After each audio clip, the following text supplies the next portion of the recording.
وأنتم الأعلون إن كنتم صادقين آمنت باللہ صدق اللہ مولانا العظیم۔ معزز و مکرم سامعین، کروڑا بار شکر ہے اس پروردگار عالم کا کہ جس نے آج کی صبح ہمیں پھر سے زندگی عطا فرمائی اور ہمیں یہ سعادت اور توفیق دی کہ ہم اپنے پروردگار کے ہاں آ کر سجدہ ریز ہوئے۔ اللہ تعالیٰ ارشاد فرماتا ہے وَلَا تَهِنُوا وَلَا تَحْزَنُوا وَأَنْتُمُ الْأَعْلَوْنَ إِن كُنتُم مُؤْمِنِينَ۔ فرمایا کہ تم سستی نہ کرو اور نہ غم کھاؤ، تم ہی غالب آؤ گے ان کنتم مؤمنین، اگر تم ایمان والے ہو، مومن ہو تو۔ یعنی اس کے اندر دراصل یہ غزوہ احد کے بعد کے معاملات بتائے جا رہے ہیں۔ غزوہ احد کے بعد کچھ مسلمانوں کے اندر مایوسی آ گئی تھی اور خوف کھانے لگ گئے تھے، تو رب تعالیٰ فرماتے ہیں کہ تم سستی نہ کرو، خوف نہ کھاؤ، تم ہی غالب آؤ گے۔ اگر تم مومن ہو، تمہارے اندر ایمان کا نور ہے، تو پھر تم سستی بھی نہ کرو، خوف بھی نہ کھاؤ، غم نہ کھاؤ، تم ہی غالب آؤ گے اگر تم ایمان والے ہو تو۔ تم یہ دیکھ رہے ہو کہ احد کے مقام پر تم پر وہ غالب آ گئے، تمہیں زخم پہنچے، تکلیف پہنچی۔ ان یمسسکم قرح فقد مس القوم قرح مثلہ، اگر فرمایا کہ تمہیں پہنچے کوئی زخم، تکلیف، تو یقیناً تم سے پہلے اسی کی مثل ان لوگوں کو پہنچ چکا ہے جو تمہارے متضاد، تمہارے خلاف لڑنے والے ہیں۔ بدر کے مقام پہ دیکھ لے، کیا ان کو شکست نہیں ہوئی ہے؟ تو اگر تمہیں پہنچا تو اس کی مثل ان کو بھی پہنچ چکا۔ وَتِلْكَ الْأَيَّامُ نُدَاوِلُهَا بَيْنَ النَّاسِ، یہ تو اللہ تعالیٰ دن کو، ایام کو بدلتا رہتا ہے لوگوں کے درمیان، ٹھیک ہے نا؟ کبھی کسی کی حالت کس طرح کی ہوتی ہے، کبھی کسی کی کس طرح کی ہوتی ہے۔ ہر بندہ ہر وقت ایک طرح کی حالت میں نہیں رہتا، ظاہراً باطناً ہر حوالے سے انسان کی حالات بدلتے رہتے ہیں۔ انسان شکل و صورت کے حوالے سے بھی بدلتا رہتا ہے۔ آپ ہمارے جو بزرگ بیٹھے ہیں، آپ میں سے کسی کو آپ کی 5-6 سال عمر کی تصویر دکھائی جائے، آپ کو ذہن میں نہ ہو تو آپ خود کو نہیں پہچان پائیں گے۔ ظاہری حالت بھی بدل گئی نا، اس دور میں آپ کس طرح کے تھے، اب کس طرح کے، خود کو پہچانا بھی مشکل ہو جائے گا۔ انسان کی ظاہری حالت بدلتی رہتی ہے۔ پھر آپ دیکھیں آج سے 10 سال، 15 سال، 20 سال پہلے معاشی حوالے سے آپ کیسے تھے، اب حالت بدلی ہوئی ہے۔ کوئی اچھے ہیں، کچھ حالات بدل گئے، خراب ہو گئے۔ آپ اپنی طبیعت کو دیکھیں، بچپنا دیکھیں، ٹھیک ہے نا، کیسی طبیعت تھی، پھر جوانی کو دیکھیں، پھر بڑھاپے کو دیکھیں، معاشرے کو دیکھتے رہے، حالات بدلتے گئے، طبیعت بدلتی گئی، جسم کی شکل و صورت بدلتی گئی، ماحول انسان ہر وقت ایک حالت میں نہیں رہتا۔ رب تعالیٰ فرماتے ہیں ہم ایام بدلتے رہتے ہیں۔ وَتِلْكَ الْأَيَّامُ نُدَاوِلُهَا بَيْنَ النَّاسِ، خوشیاں، غمیاں، تکلیف، معاشی حوالے، ہر حوالے سے نظام بدلتا رہتا ہے، ایک حالت کبھی نہیں رہتی۔ تو فرمایا بدر کے مقام پر ان کو تکلیف پہنچی، احد کے مقام پر تمہاری مسٹیک کی وجہ سے تمہیں زخم پہنچی، تو پریشان نہیں ہونا۔ وَلِيَعْلَمَ اللَّهُ الَّذِينَ آمَنُوا وَيَتَّخِذَ مِنكُمْ شُهَدَاءَ، یہ اس لیے تھا کہ اللہ ظاہر کرے تم میں سے کون ایمان والے ہیں۔ احد کے مقام پر، غزوہ احد کے اندر تمہیں تکلیف پہنچی، تمہیں زخم پہنچی، اللہ ظاہر کرنا چاہتا تھا کہ تم میں سے کون ہے جو اللہ کی رضا کے لیے جان بھی دینا تیار ہے، اللہ کے لیے جان دینے کو بھی تیار ہے۔ اس وقت کون ہے تم میں سے؟ اللہ اس چیز کو ظاہر کرنا چاہتا تھا۔ وَيَتَّخِذَ مِنكُمْ شُهَدَاءَ، اور تاکہ بنائے وہ تم میں سے شہداء کو۔ اللہ کی رضا تھی کہ تم میں سے اتنے لوگ شہید ہوں، ان کو یہ مقام شہادت عطا کیا جائے، یہ اللہ چاہتا تھا۔ وَاللَّهُ لَا يُحِبُّ الظَّالِمِينَ، اور اللہ نہیں محبت کرتا ظالمین کے ساتھ۔ تو رب تعالیٰ یہی بیان فرما رہے ہیں، ہم مومن مسلمان ہیں، بعض اوقات ہماری زبان سے اللہ کے لیے شکوہ ہوتا ہے، یار ہم 5 وقت کی، کئی ساتھی آ کے کہتے ہیں حضرت 5 وقت کی نماز پڑھتے ہیں، تسبیح و تحلیلات کرتے ہیں، تہجد پڑھتے ہیں، حالات نہیں ٹھیک ہو رہے، بڑے پریشان ہیں۔ بھئی حالات بدلتے رہتے ہیں، اس کا مطلب یہ نہیں کہ رب تعالیٰ آپ پہ ناراض ہے، ایسی بات بالکل نہیں ہے، ٹھیک ہے نا۔ رب تعالیٰ اپنے بندے کو آزماتا ہے، وہ اس چیز کو ظاہر کرنا چاہتا ہے کہ اے بندے تیرے اندر کس قدر ایمان ہے۔ حضرت ابراہیم علیہ السلام کی زندگی کا مشاہدہ کریں، آپ لوگوں کی عقل دنگ رہ جائے، رونگٹے کھڑے ہو جائیں کہ کیسی زندگی تھی۔ اپنے ہاتھ سے اپنے جوان بیٹے کو ذبح کرنے کا حکم دیا گیا، یہ کیا ماجرا تھا؟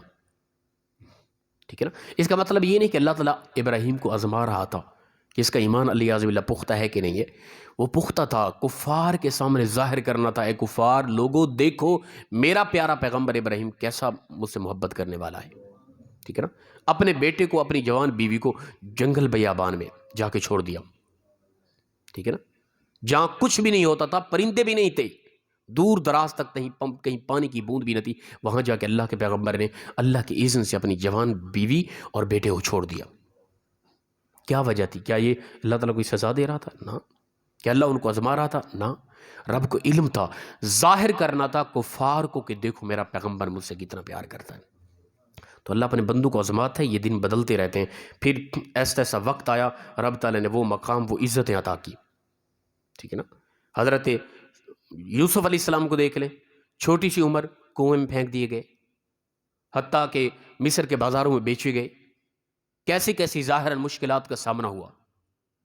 تو کیا مطلب ہے رب تعالیٰ کی ناراضگی تھی؟ نہ. کیا رب تعالیٰ یوسف علیہ السلام کو آزمانا چاہتا تھا؟ نہ. رب تعالیٰ کفار کو دکھانا چاہتا تھا کہ میرا یوسف مجھ سے کتنا پیار کرتا ہے. پھر رب تعالیٰ نے ایک وقت آیا کہ کتنا عزت عطا کی. تو لہٰذا یہ نظام، یہ حالات، یہ معاملات بدلتے رہتے ہیں بندے مومن کے لیے. فرمایا کہ اللہ تمہیں واضح کرنا چاہتا ہے، لوگوں کے سامنے ظاہر کرنا چاہتا ہے ایمان والوں کو کہ یہ ایمان والے ہم سے کتنا پیار کرتے ہیں. صرف یہ زبانی کلامی نہیں ہے بلکہ دل سے ہم سے پیار کرتے ہیں. وَلِيُمَحِّصَ اللَّهُ الَّذِينَ آمَنُوا وَيَمْحَقَ الْكَافِرِينَ. اور فرمایا کہ تاکہ اللہ تعالیٰ الگ کر دے ان لوگوں کو جو ایمان لائے، ان کو الگ کر دے، بالکل واضح کر دے، لوگوں کے سامنے الگ کر دے. وَيَمْحَقَ الْكَافِرِينَ، اور کفار کو مٹا دے، ختم کر دے. منافقین واضح ہو جائیں تمہارے اندر لوگوں کے سامنے. رب تو جانتا ہے کہ کون منافق ہے، کون مومن مسلمان ہے، لیکن لوگوں کے سامنے بھی بات واضح ہو جائے کہ کون لوگ ہیں ان کے اندر جو منافق اور کافر ہیں. ام حسبتم ان تدخلوا الجنۃ ولما يعلم اللہ الذین جاہدوا. فرمایا کہ کیا تم گمان کرتے ہو یہ کہ داخل ہو جاؤ کہ تم جنت کے اندر؟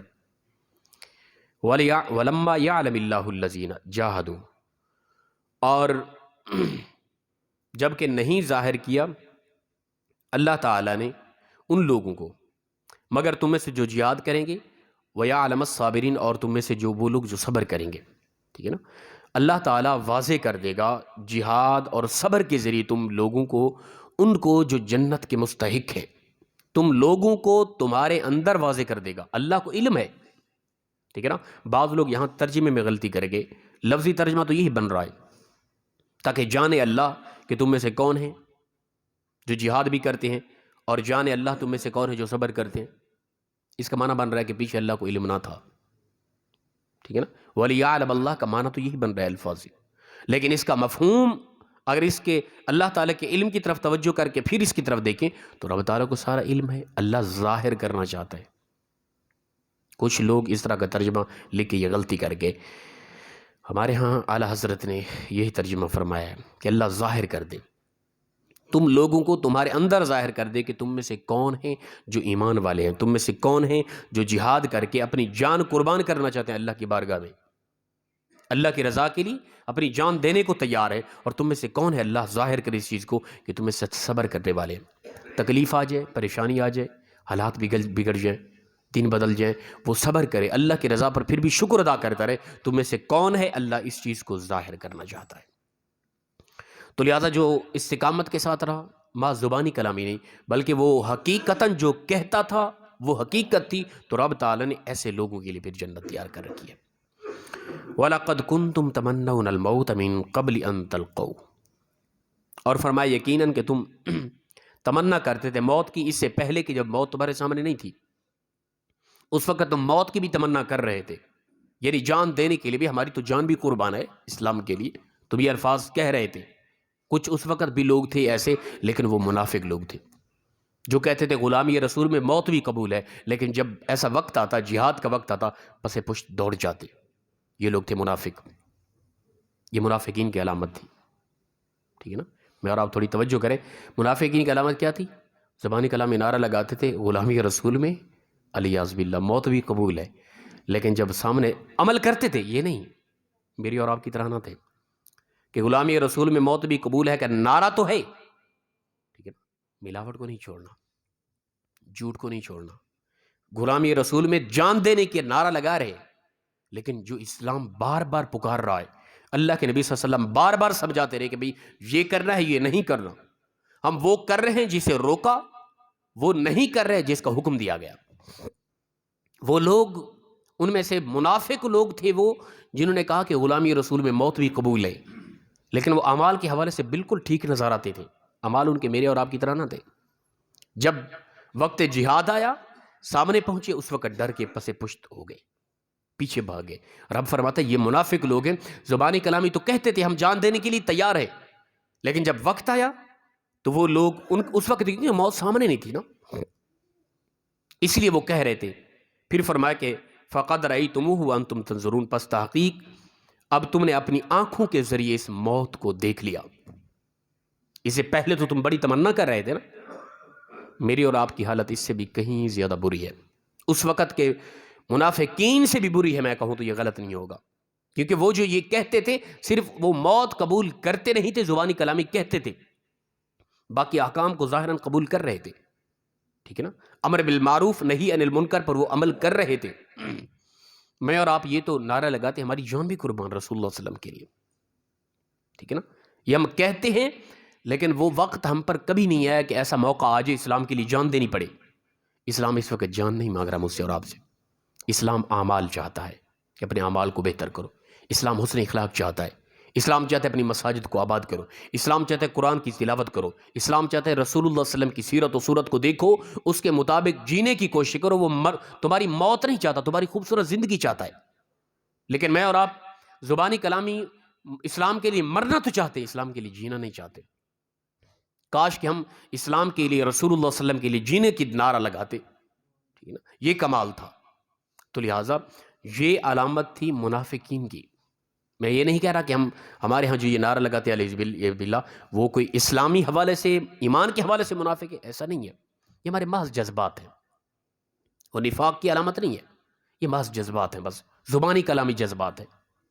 اگر یہ حق کوئی کہے نہیں حضرت یہ حقیقت ہے, جو ہم نعرہ لگاتے ہیں تو جان دینے کے لیے تیار ہے, جو یہ بات کر رہے ہیں اس کی زندگی کا معائنہ کریں بھی, وہ کیسے جی رہا ہے, کس معاشرے میں کیا کام کر رہا ہے, اس کے کاروبار کے اندر اس کی طبیعت دیکھے کہ کس قدر وہ اسلامی احکام کو مد نظر رکھ کے اپنا کاروبار چلا رہا ہے, یا جس فیلڈ میں کام کر رہا ہے, کسی آفس میں کام کر رہا ہے, اس کی زندگی کو دیکھیں کہ اس کے اندر کس قدر اسلام سے ہر بات پوچھ کر وہ آگے قدم بڑھاتا ہے.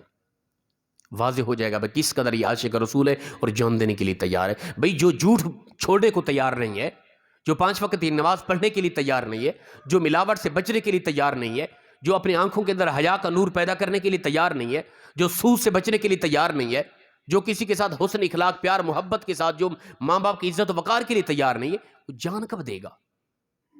اچھا وضو کر کے مسجد میں آ کے نماز پڑھنا آسان ہے یا گردن کٹانا آسان ہے؟ یہ خود معائنہ کرے. جھوٹ چھوڑ دینا آسان ہے یا گردن کٹانا آسان ہے؟ سود کو چھوڑ دینا, کاروبار کو چھوڑ دینا اس طرح کا, یہ آسان ہے یا گردن کٹانا آسان ہے؟ یہ محض زبانی کلامی ہمارے جذبات ہیں, حقیقت کوئی نہیں ہے. تو لہٰذا اسلام کے لیے مرے نا, اسلام کے لیے جینا سیکھیں ہم. ٹھیک ہے, خوبصورت زندگی بنائیں, موت کو خوبصورت, وہ شہادت اور وہ مقام, وہ اسلام جب چاہے گا, وہ جب وقت آئے گا, وہ دیکھا جائے گا. کب ہمارے ہاں اسلامی یہ ریاست ہے, ہمارے پاس افواج ہیں, ہمارے پاس ایک پوری طاقت ہے, وہ انہی کی ذمہ داری ہے, میری اور آپ کی ذمہ داری نہیں کہ ہم جان دیں. ٹھیک ہے نا, یہ اسلام کا ایک قلعہ ہے. تو لہٰذا ہم اسلام کے لیے جینا سیکھیں, اسلام کے لیے مرنے کی ابھی ضرورت نہیں ہے. تو لہٰذا اچھی بات ہے کہ جذباتی ہوئے بندہ, ایک ذوق ہے کہ یا رسول اللہ ہماری جان بھی قربان, یہ ہونا چاہیے. لیکن اسلام یا رسول اللہ صلی اللہ علیہ وسلم ابھی آپ سے نہیں مانگ رہے اپنی جان. اسلام آپ کو آپ کی زندگی چاہتا ہے کہ خوبصورت زندگی جیو. وہ زندگی کیسی ہے اس طرح جینے کی کوشش کرو. دیکھیں دنیا کے اندر بھی مزہ آئے گا, آخرت میں بھی مزہ آ جائے گا. اسلام جان نہیں چاہتا. تو فرمایا کہ ام حسبتم ان تدخلوا الجنہ, اپنا وَلَقَدْ كُنْتُمْ تَمَنَّوْنَ الْمَوْتِ, یقیناً تم موت کی تمنا کر رہے تھے اس سے پہلے کہ تم میں نے موت کو دیکھا نہیں تھا. اسلام کے لیے جان دینے کے لیے تیار تھے, لیکن جب جان کا وقت آیا پھر تمہیں پتہ چلا بھی یہ ہم کیا کہہ بیٹھے. تو لہٰذا یہ محض زبانی کلامی, یہ تمہاری جذبات ہیں. بلکہ ان لوگوں کے اندر تو یہ نفاق تھا نا, ان لوگوں کے اندر جو مومن تھا, جو یہ نعرہ نہیں لگاتا تھا بلکہ وہ جان دیتے تھے. جو محض نعرہ لگاتے تھے، جب وقت آتا پیچھے ہو جاتے، وہ مومن مسلمان نہ تھے، وہ منافق تھے۔ ہمارے ہاں یہ صرف جذباتی الفاظ ہیں ہمارے پاس، لیکن اسلام اس وقت جان نہیں مانگ رہا ہم سے، اسلام ہم سے اپنی زندگی مانگ رہا ہے۔ خوبصورت زندگی جیو۔ اللہ پاک سے دعا ہے کہ رب تعالیٰ مخلصانہ انداز میں ہم سب کو عمل کی توفیق عطا فرمائے۔ وآخر دعوانا الحمدللہ رب العالمین۔ اللہ